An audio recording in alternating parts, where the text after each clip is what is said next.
जो गोटे स्वाधीन विधायक औकात कौन अच्छी से एत बड़ गुंडागिरी कम कर जेहेतु थर विधायक निजक गोटे पहाड़ बाली माफिया जो पैसा हो जाए तो से अहंकार से उबुटुब होती हिमांशु शेखर साहू सी जेहेतु निजे गोटे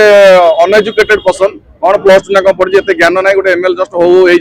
खंडा बंदूक जहाँ रखी आमको देखे देखिए आम जो मोबाइल गुड़ा रेकर्डिंग करूँ आम पाखक आसिले मोबाइल आम सब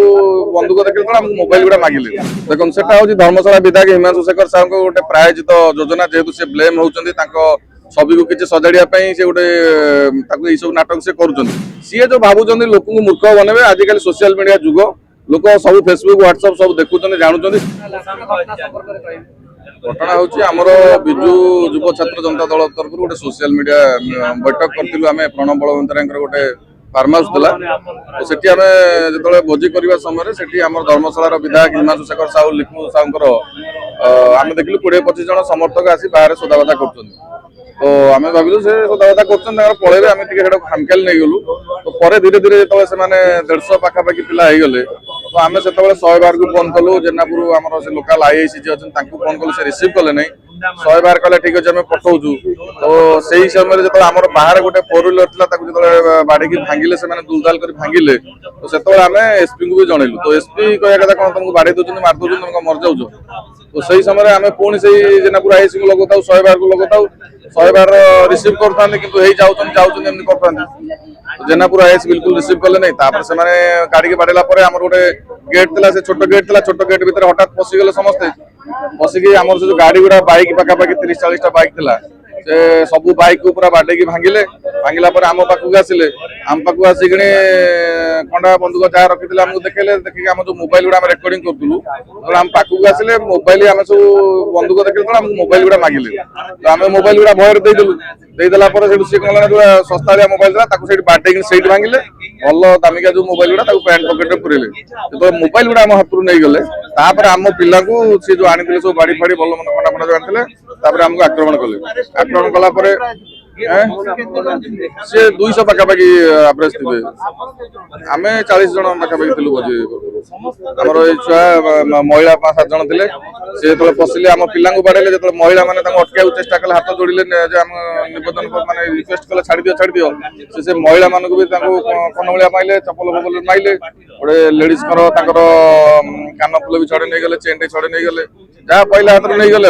आम मोबाइल नहीं गले सब नहीं गले देखो से धर्मशाला विधायक हिमांशु शेखर साहू गोटे प्रायोजित योजना जेहेतु से ब्लेम होती छवि को किसी सजाड़ा से गोटे सब नाटक से कर गोटे साधारण लोक गोटे लेमैन भी जब भाव जे आम जो जगह भोजी करूँ से प्रणब बलवंतर फार्म हाउस से कहीं आसते कहीं आसवे तो गंडगोल करने आसते तो आमर भी भिजुआल अच्छी प्रूफ अच्छी आम फेसबुक लाइव भी करूँ सी जो भावुं लोक को मूर्ख बनबे आजिकल सोशल मीडिया जुग लोक सब फेसबुक व्हाट्सएप सब देखुं जानूँ हिमांशु शेखर साहू सी जेहेतु निजे गोटे अनएजुकेटेड पर्सन कौन प्लस टू ना कौन पढ़ी एत ज्ञान ना गोटे एमएल जस्ट हो एत ज्ञान ना सी भाव जो अल्प स्वल्प ज्ञान से भाव मुझे महाज्ञानी लोक जहाँ कहीदेवी भुआ बुलेदेवी लोक बोका बनीजे से जेहेतु थर विधायक निजक गोटे पहाड़ बाली माफिया जो पैसा हो जाए तो से अहंकार से उबुटुब होती से अहंकार जो उबुटुब होती से विभिन्न प्रकार आप देखुए रिसेंटली तो कथा हो मोहन माझी मनमोहन सामल भी टका नौ जो गोटे स्वाधीन विधायक औकात कौन अच्छी से एत बड़ गुंडागिरी कम कर बीजेपी सरकार जो स्ट्रंग एक्शन नापी कहूँ आईन श्रृंखला को मजबूत करने चेष्टा कर गोटे स्वाधीन विधायक एत साहस कौटू आसो गोटे जन प्रणब जन एक्स एमएल घरे पशिकी क्वार्टर भितर पशिकी नहीं बाड़े सी जेनापुर थाना मानते गोटे प्रहसन निजक सेव करने निजर छवि को सजाड़ा ओडिशा माने जेहेतु काले बीजेपी जब बैक किक देदेव जदि समर्थन काढ़ीदेव तो सी तो धर्मशाला रही पारे ना घर मुझे शुणुची केन्द्रापड़ा से केन्द्रापड़ा को पलैबे तेणु एटा गोटे प्रहसन कर लोक गोटे सिंपाथी कि सरकार जमी सिंपाथी नापी गोटे नाटक कर तो माने अचानक बारंबार हो किसी धर्मशाला नुआ कथा नुहे धर्मशाला जी विधायक अच्छा प्ररोचन ये कांड बारंबार चली हाँ बता फाड़िया धरी बाडे की फटे दे कान स्टीज समर्थक माने सब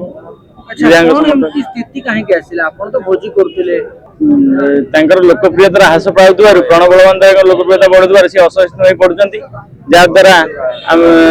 ଆମମାନଙ୍କୁ କୋଉଠି ମିଟିଂ କରାଇଦେବେନି କି ବସେଇଦେବେନି ଇଏ କରାଇଦେବେନି, ଯାହାଦ୍ୱାରା ତାଙ୍କର ଲୋକପ୍ରିୟତା ହ୍ରାସ ହେଉଛି। ସେଥିପାଇଁ ଏଭଳି କାଣ୍ଡ କରିଛନ୍ତି। ଆଉ ଯେତେବେଳେ ସେ ଆପଣଙ୍କ ଉପରେ ଅଚାନକ ଆକ୍ରମଣ କଲେ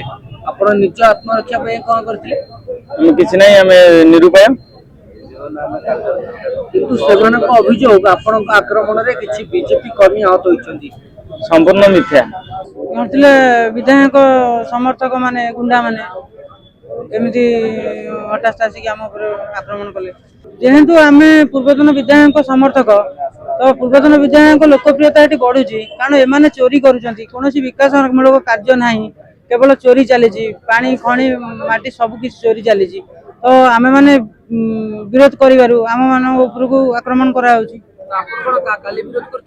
କାଲି ବିରୋଧ କରିନଥିଲୁ, ଆଗରୁ ଆମ ବିଧାୟକ ଉପରେ 2-3 ଥର ବିରୋଧ କରିଛନ୍ତି।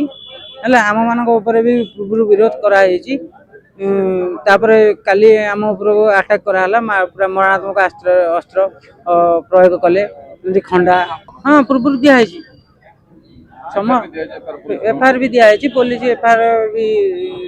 ପୋଲିସ ପାଖରେ ଅଛି। କିଛି ତ ସଫଳ ମିଳିନି। ଡିଜି ତ ହଁ ମାରୁଛନ୍ତି, କେବଳ ତ ତାଙ୍କର ହଁ ମାନେ କରିବୁ, କିନ୍ତୁ କୋଉଟା କାର୍ଯ୍ୟକାରୀ ହଉନି। ନିକଟସ୍ଥ ପୋଲିସ ଅଫିସର ତ ପୂର୍ବରୁ ଆମ ଉପରେ ଏମିତି ବହୁତ ଥର ହେଇଛି, ଅତ୍ୟାଚାର କରୁଛନ୍ତି ବହୁତ ଥର। ଏମିତି ଆମ ଲୋକଙ୍କର କିଛି ଆକ୍ସନ ନିଆହେଇନି। ଏସପି,